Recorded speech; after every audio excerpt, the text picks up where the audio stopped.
Saint of the Day. June 25. Saint William of Vercelli. Founder/abbot, born, 1085 AD Vercelli, Italy. Die, June 25, 1142 Sant'Angelo dei Lombardi, Italy. Venerated in, Roman Catholic Church. Feast, June 25.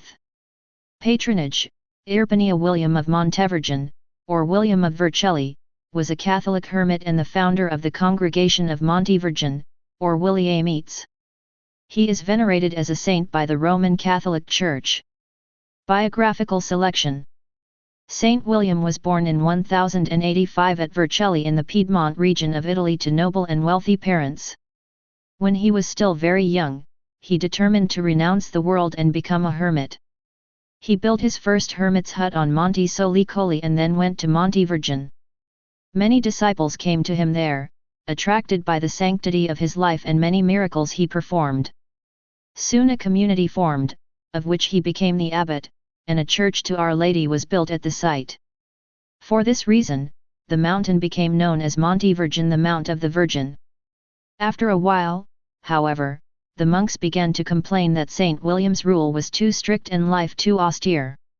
He, therefore, decided to leave Montevirgin. He went to southern Italy and founded a new hermitage on Monte Latino, then others at Basilicata, Conza, Guglielmo, and Salerno. He also became an advisor to King Roger I of Naples. Saint William died at Guglielmo on June 25, 1142. The first congregation of Montevirgin dissolved. The monastery, however, remained and came into the hands of the religious of Our Lady of Monte Cassino, who wear the white habit of Saint William to remember the founder of the monastery. The following extraordinary fact is recorded about the Montevirgin monastery, where the monks still lead a life of penance and austerity. According to the rule, it is not permitted to eat meat, eggs, milk, or cheese.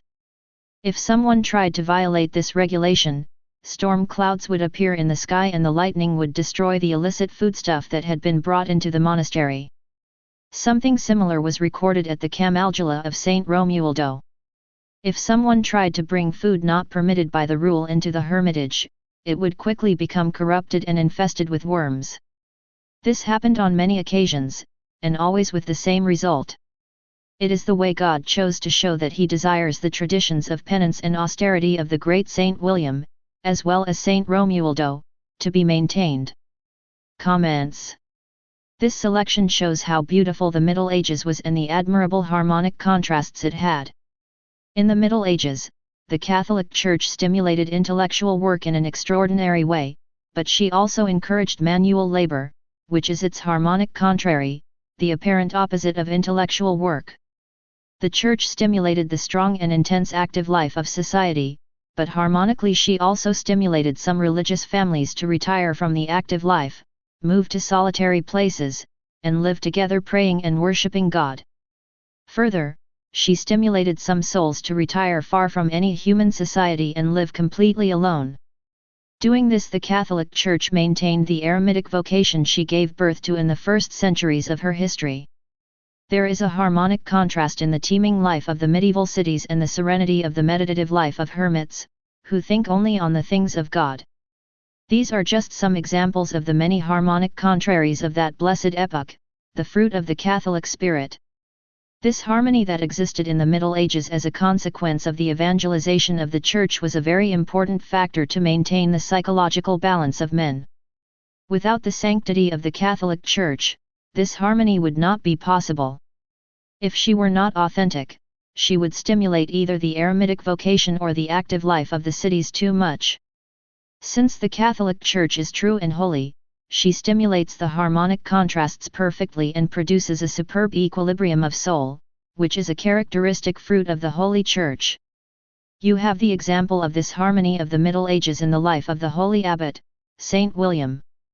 He was a noble, and as such destined for a life of battles and court, a life of government and activity. He left behind everything and went to a completely isolated place to glorify Our Lady. He chose a mountain, probably to avoid the inopportune visits of the curious. It was a cold and austere place, yet he began a life of penance. Then an admirable thing happened that often occurs in the history of the Church. When souls isolate themselves solely for the love of God, they attract others. Other hermits gathered around him and formed a community. You can imagine the scene. Along the road at the foot of the mountain, groups of knights pass traveling and talking, then students begin singing and laughing, some pilgrims start praying. At the top of the mountain, a large cross and a hermitage can be distinguished. One traveler asks another, "Who lives there?" The other answers, "It is William, the noble from Vercelli, who left everything for the love of God." How can this not be attractive? Who would not say, "I want to stop and see William the Noble"? The news spreads. A man who needs help to resolve a problem goes to William, who prays for him, and the problem is resolved. Soon everyone wants to go there to see him, pray and ask for advice. Some who go have the desire to stay. This explains the attraction he exerted and the disciples he made. Then a tragic thing happened. He was the father of a religious family, but the disciples revolted against the rule he made. He became an inconvenience for them. He had to leave. He was virtually excluded from his own order. Those who had left everything to follow William now obliged William to leave them. So he started down the mountain, suffering but serene, praying. He set out on an unknown road and began to walk south, step by step, mile after mile. He arrived in Naples.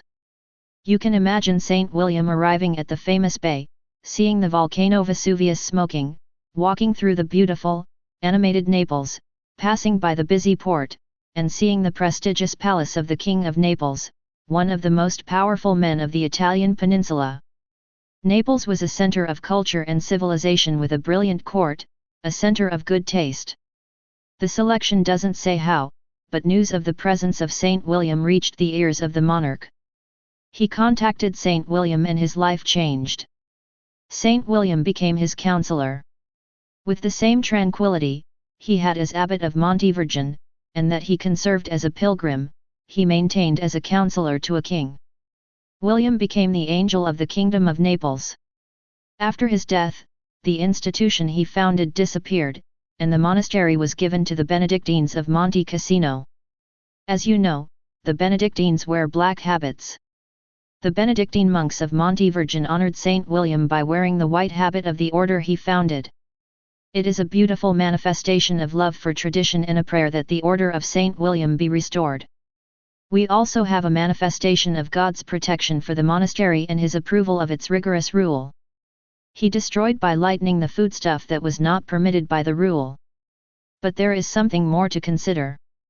If God was so severe in destroying a piece of cheese brought in against the rule, with how much greater reason would he punish the liberal monks who were trying to relax the rule? And if those monks were not punished during their lifetimes, they should fear chastisement after death. We can retain 3 pictures of Saint William's life. First, the hermit praying alone on the mountain, attracting disciples and building his monastery. Second, the abbot being virtually excluded from his own order and monastery. Third, the saint as a counselor of the King of Naples. In each of these facets of his life, there is something we can ask from him. We can ask him to grant us his spirit of recollection that gave such great fruit, his extraordinary confidence in divine providence even when he was excluded from the order he founded, his wisdom and humility when he became the advisor to a king.